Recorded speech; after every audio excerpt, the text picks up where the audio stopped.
اگه یادتون باشه پیشتر در مورد این صحبت کردیم که ما توی صدا 2 تا مؤلفه اصلی داریم. اولی فرکانس بود که با اکولایزر به طور مستقیم روی فرکانس ها کار میکردیم و کنترلشون میکردیم.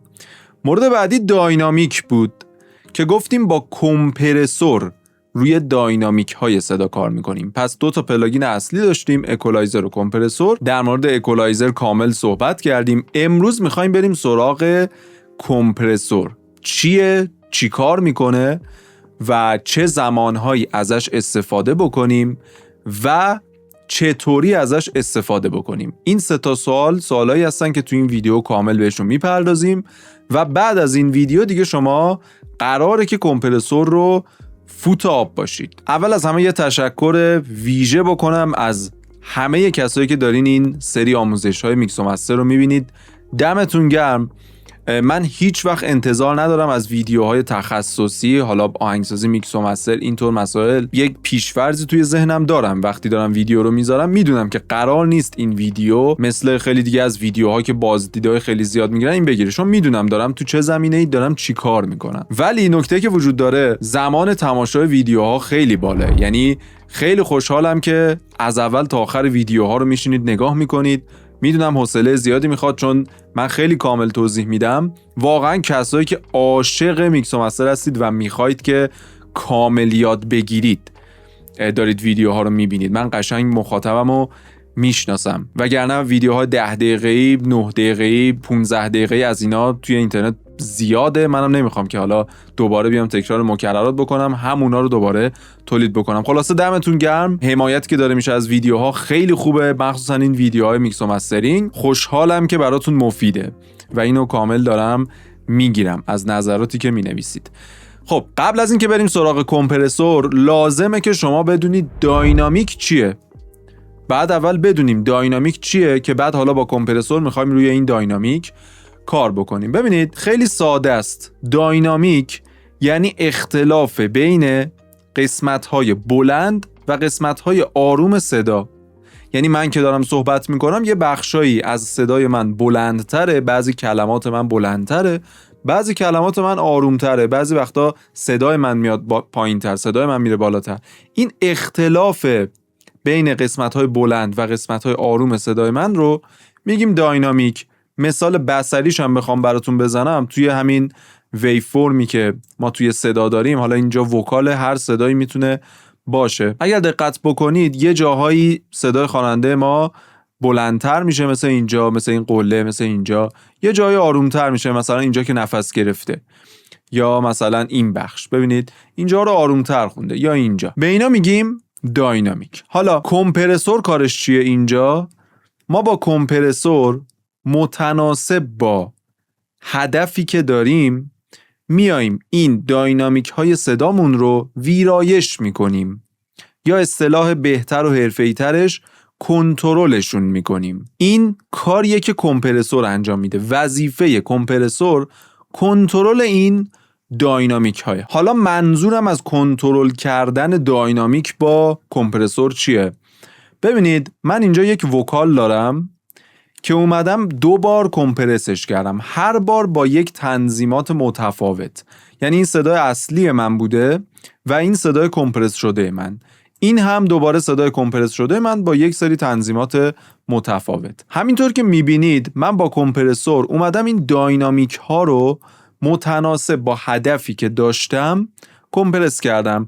اینجا اتفاقی که افتاده چیه؟ داینامیک های من یک دست شدن. یعنی اینجا من یه داینامیک بلند دارم، یه داینامیک بزرگ دارم روی تصویر، و اینجا داینامیک من یهو میاد پایین. ولی اینجا توی صدای کمپرس شده میبینید که این داینامیک بزرگه با کوچیکه تقریبا یکی شدن. حالا توی این یکم شکلش فرق کرده، یعنی یکم یک دست‌تر شدن، اما اون اتک های اولیه‌شون هنوز هست. پس این الان 2 تا مثال برای کنترل داینامیک صدا با استفاده از کمپرسوره. نکته‌ای که وجود داره الان توی این 3 تا وکالی که من اینجا دارم، داینامیک این وکال از همه بیشتره.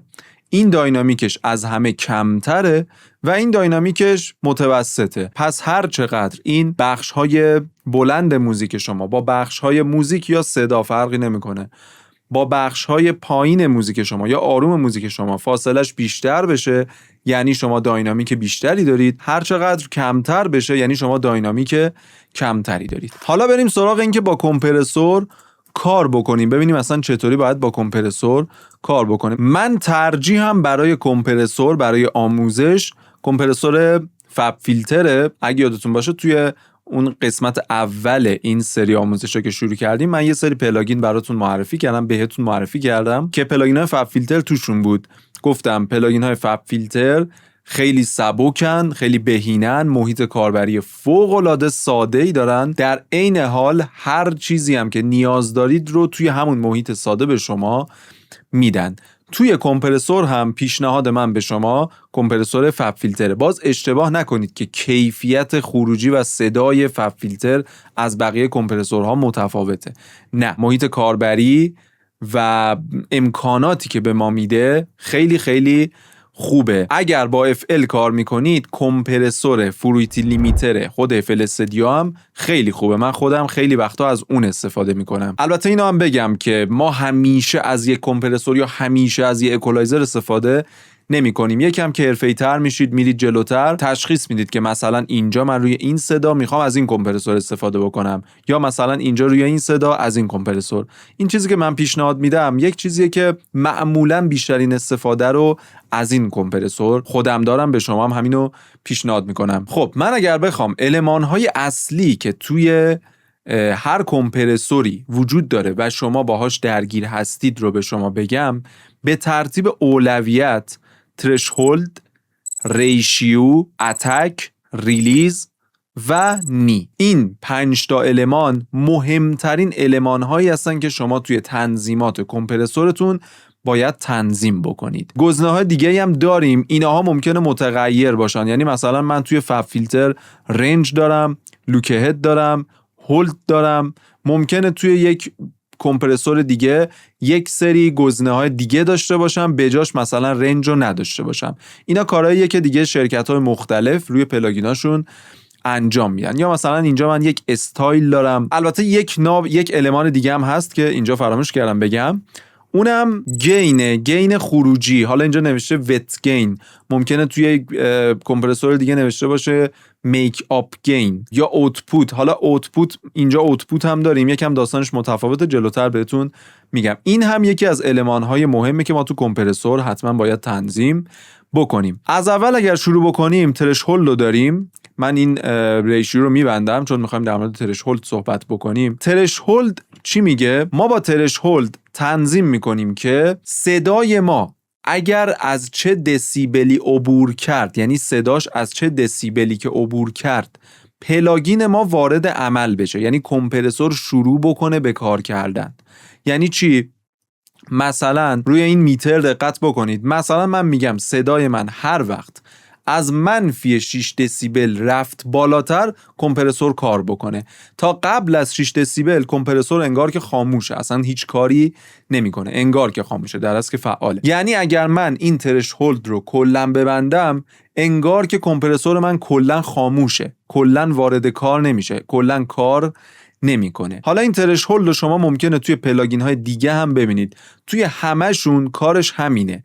توی همه‌شون شما میگید که دسیبل صدای من از چه مقداری که عبور کرد این پلاگین وارد عمل بشه. حالا اون پلاگین الان کمپرسوره، توی پلاگین دیگه ممکنه نمیدونم هر چیزی میتونه باشه، انقدر پلاگین زیاد داریم. صدای من از اون دسیبلی که تعیین کردم عبور کرد، پلاگین وارد عمل بشه. مثلا من اینجا اگر اینا رو خاموش بکنم ببینید to love. Every minute you want her to be with you. Every boy needs a girl to وکال من از 6 دسیبل هم عبور میکنه، بعض وقتا تا 0 دسیبل هم میاد.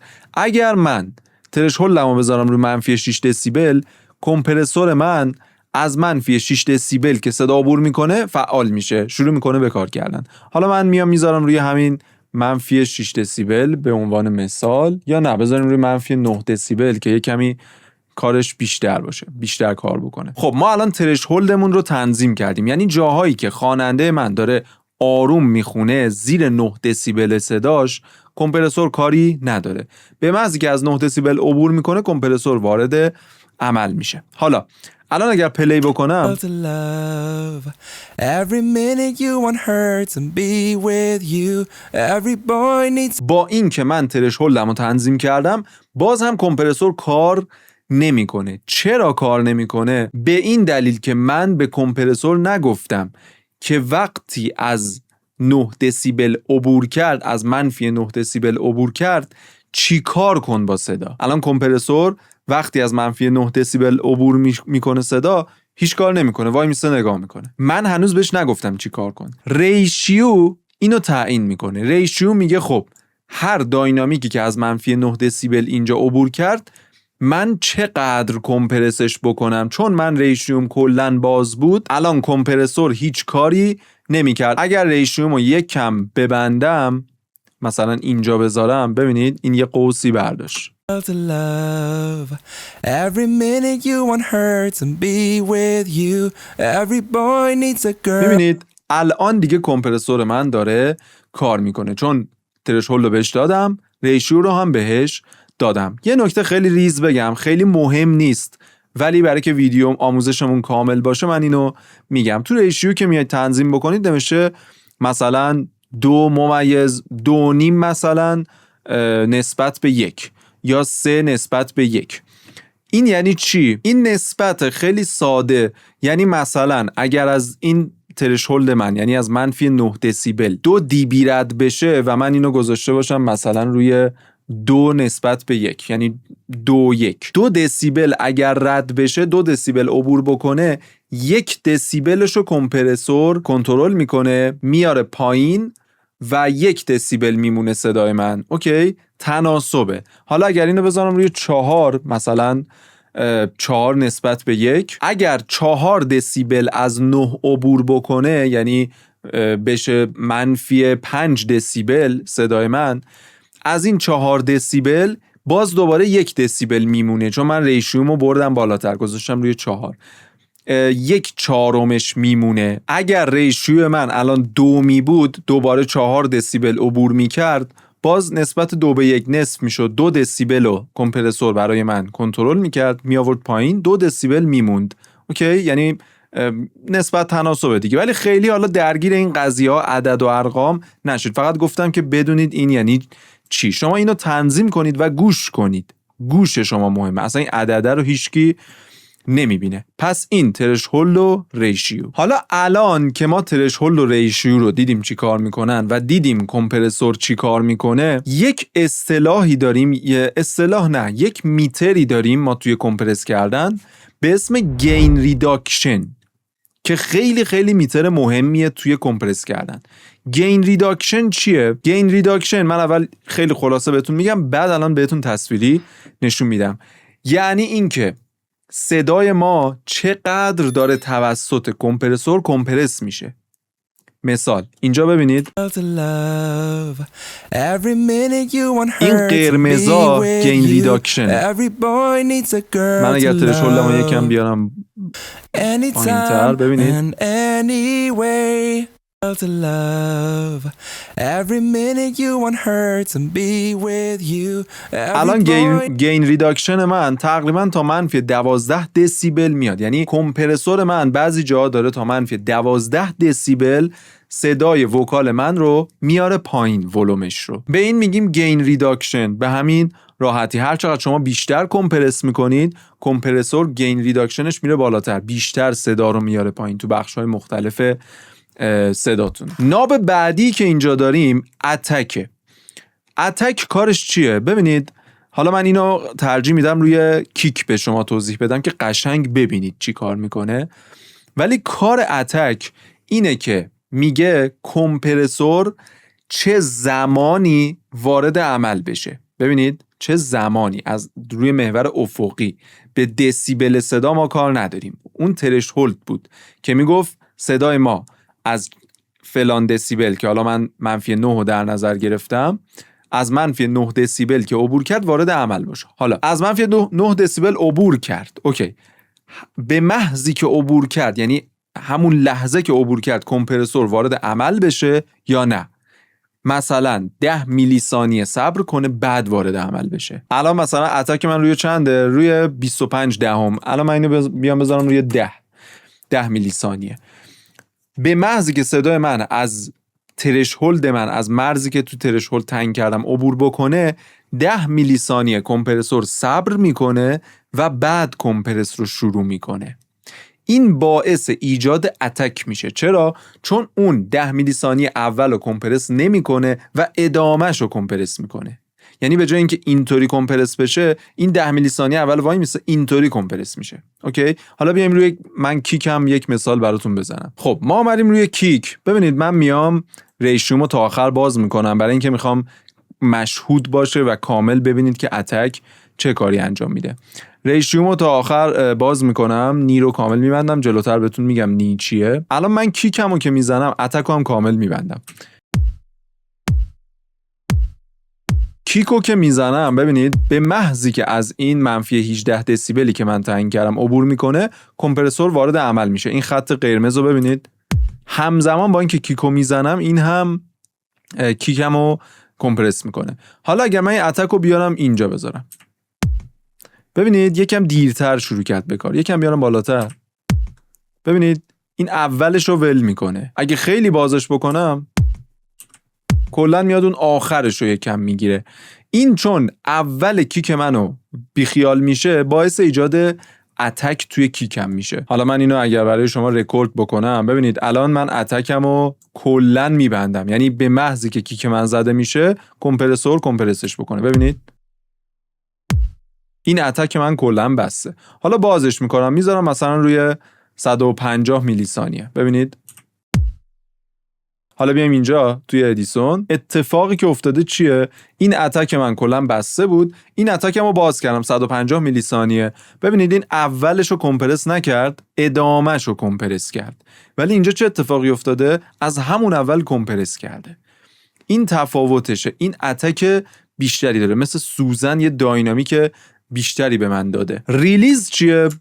همینجا روی همین کیک به شما ریلیز رو هم میگم چون خیلی خیلی ساده. ریلیز میگه که کمپرسور با چه سرعتی برگرده به حالت اولیش، که باز دوباره اگر یه داینامیکی از منفی 9 من عبور کرد، حالا منفی 9 دارم مثال اولیه رو میذارم، هر ترشهولدی که شما گذاشتید از ترشهولدتون عبور کرد، دوباره اون تنظیمات اتک شما رو در نظر بگیره.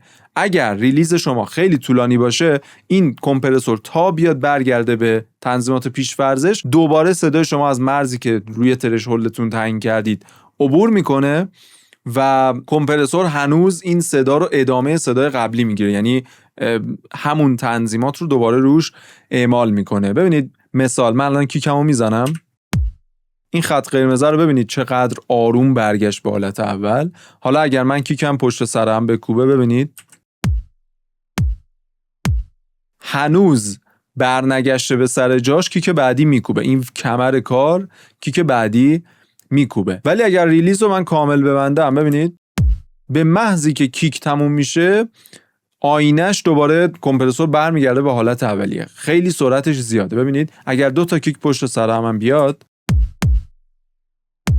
میبینید مگر خیلی سریع باشه که سرعتش نرسه. کاربردش چیه؟ کاربردش اینه که مثلا من اومدم اتک دادم، گفتم از 13 میلی ثانیه به بعد کمپرس بکن. ببین یک کمون اتک اولیه‌شو میذاره، ببین بعد وارد کار میشه، مثلا از اینجا 35 میلی ثانیه. وقتی ریلیز من الان اینجاه، اوکی، اگر 2 تا کیک پشت سرم هم بکوبه، اتک به هر 2 تا کیک داده میشه، چون سری کمپرسور برمیگرده جای اولش، باز دوباره کیک میکوبه، اتک دوباره 35 میلی ثانیه دیرتر شروع میکنه و کیک من اتک داره. ولی اگر ریلیز من باز باشه، ببینید این کیک اولم اتک داشت، کیک دومم اتک نداره. این سری میره، من هی ازش جا میمونم. یک ناب دیگه داریم که نسبت به این 4 تا نابی که تا الان در موردش صحبت کردیم اهمیت کمتری داره ولی باز هم جزء ناب‌هایی هستش که توی اکثر کمپرسورها ممکنه وجود داشته باشه. اونم نیه. نی خیلی راحته، اینو تعیین میکنه که چقدر فرایند کمپرس کردن صدا نرم باشه یا سخت. و بهترین روش برای نشون دادن این کار همین تصویریه که خود فاب فیلتر داره به ما نشون میده. ببینید من این نی رو هر چقدر باز میکنم میبینید یک قوسی برمیداره، یعنی از اینجاها با اینکه من ترشهولدم اینجاه، از یکم عقب‌تر از ترشهولدم با اینکه روی منفی 18 گذاشتم، این از منفی 24 دسیبل آروم آروم شروع میکنه به کمپرس کردن. ولی وقتی نیم بسته تا نزدیک منفی 18 دسیبل هم وارد عمل نمیشه، مثل یک چاقو به محضی که به 18 دسیبل میرسه شروع میکنه به کمپرس کردن. این کاریه که نی انجام میده، این که شما چقدر سخت کمپرس بکنید یا چقدر نرم. یه نکته هم در مورد این آنالایزری که ما توی کمپرسورها داریم بهتون بگم. ببینید من الان خودم شاید ترجیح همین باشه که اصلا به این تصویری که به من نشون میده، به این ببینید، به این اصلا نگاه نمی کنم، بیشتر گوش میکنم.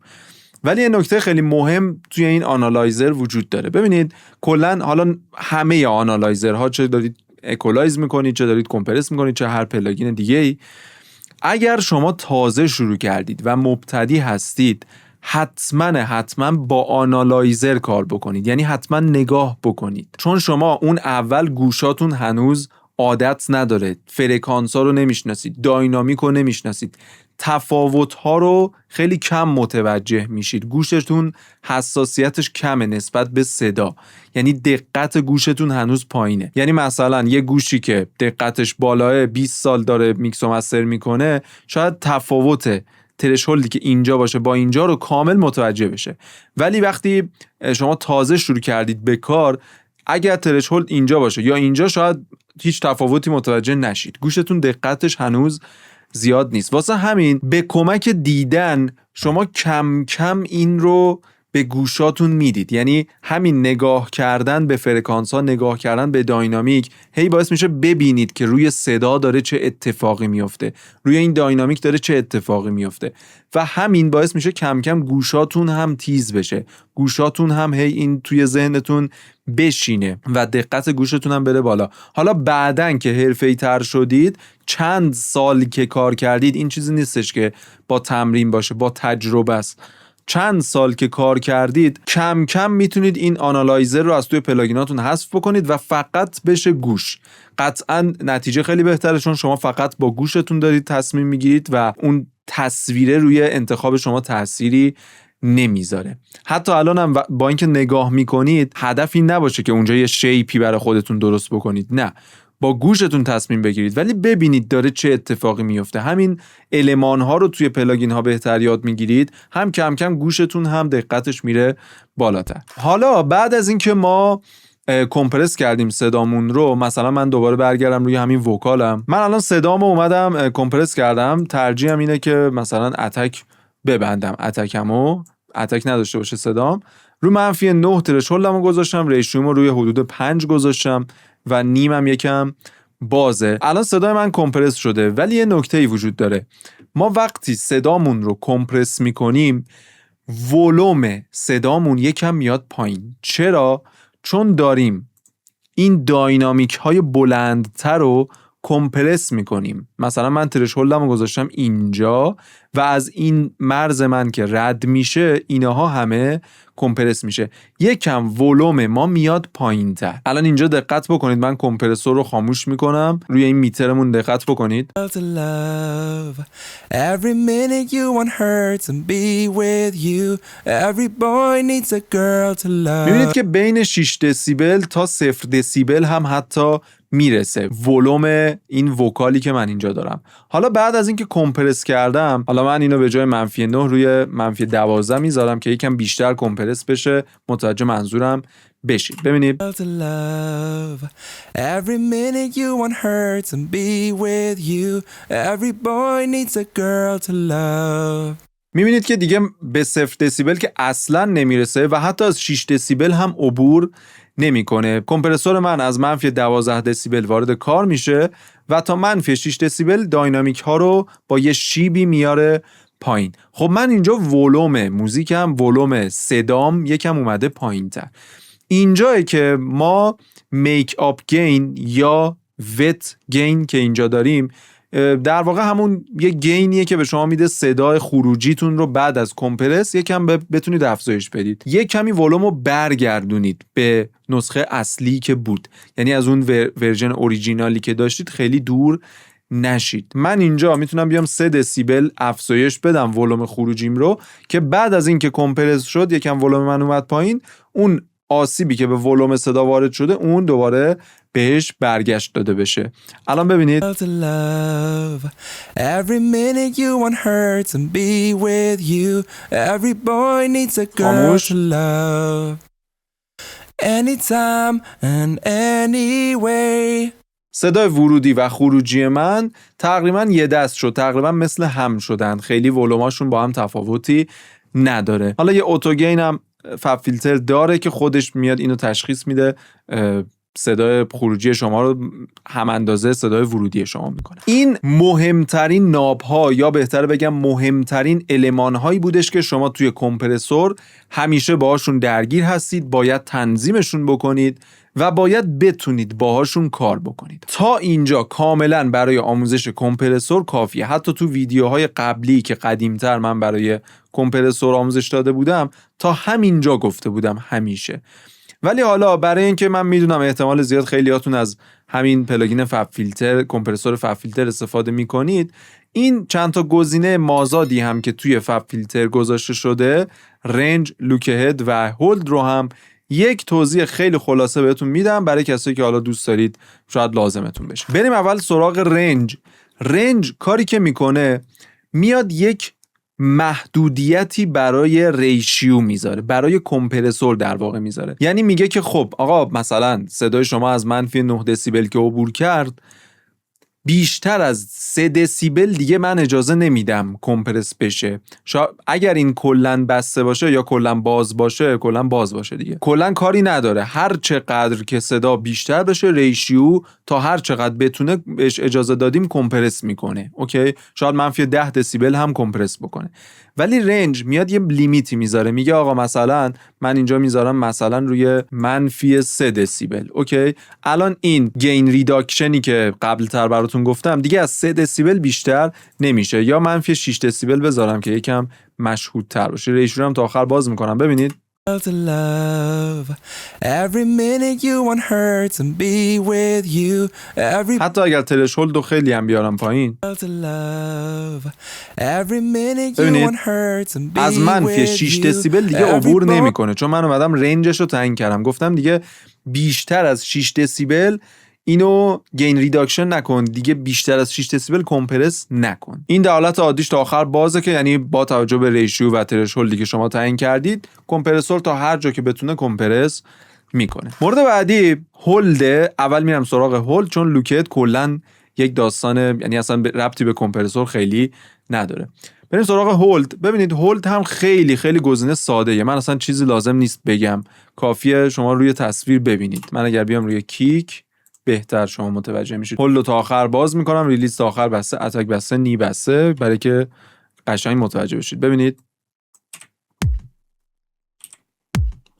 هولد میکنه کمپرسور رو، یعنی بعد از اینکه کیک من کارش تموم میشه، کمپرسور یه مدت توی اون سطحی که کمپرس کرد میمونه، بعد برمیگرده به حالت اول. با ریلیز اشتباه نگیرید، ریلیز سرعت برگشتن کمپرسور به حالت اولیش بود، هولد اصلا ربطی به سرعت نداره، نگهش میداره، بعد با همون سرعتی که توی ریلیز تعیین کردید برمیگرده. ببینید تا اینجا وایساد، بعد یهو سریع برگشت چون ریلیز من سرعتش زیاده. اگر سرعتش رو ببرم بالا نگه میداره و بعد باز با سرعت کم میاد پایین، چون هم ریلیز هم تا آخر بازه هم هولد. اگر دوتاش هم بسته باشه که مشخصه چه اتفاقی میفته. لوک هد کاری که میکنه، ببینید من وقتی حالا توی نسخه 3 اینجا یک لیمیتی شما میتونید بذارید، مثلا بگید که ماکسیمومش 20 میلی ثانیه باشه، ماکسیمومش 5 میلی ثانیه باشه. تو نسخه دوم نبود. این کاری که میکنه چیه؟ میلی ثانیه داریم، یعنی یه ربطی به زمان داره. میاد سعی میکنه کاری بکنه که کمپرسور شما، پلاگین شما بتونه یک کم جلوتر رو ببینه که بهتر عمل بکنه. حالا جلوتر رو چطوری میبینه؟ با ایجاد تأخیر، یعنی یک تأخیری میندازه توی پلاگین، یک کم شما با تأخیر صدا رو میشنوید، خیلی کم با اون میلی ثانیه‌ای که تعیین میکنید، ولی به جاش پلاگین داره زودتر از این که سیگنال اجرا بشه اون سیگنال رو میبینه.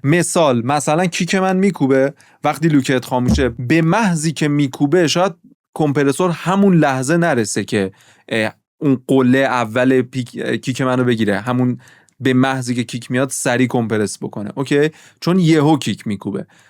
ولی وقتی شما لوکت رو باز میکنید یک دیلی میندازید، دیگه کمپرسور میدونه الان قراره کیک بکوبه، زودتر یعنی به محضی کیک میکوبه کمپرس شروع میشه. مثال من اینو بذارم مثلا روی منفی 12 دسیبل تا اینجا.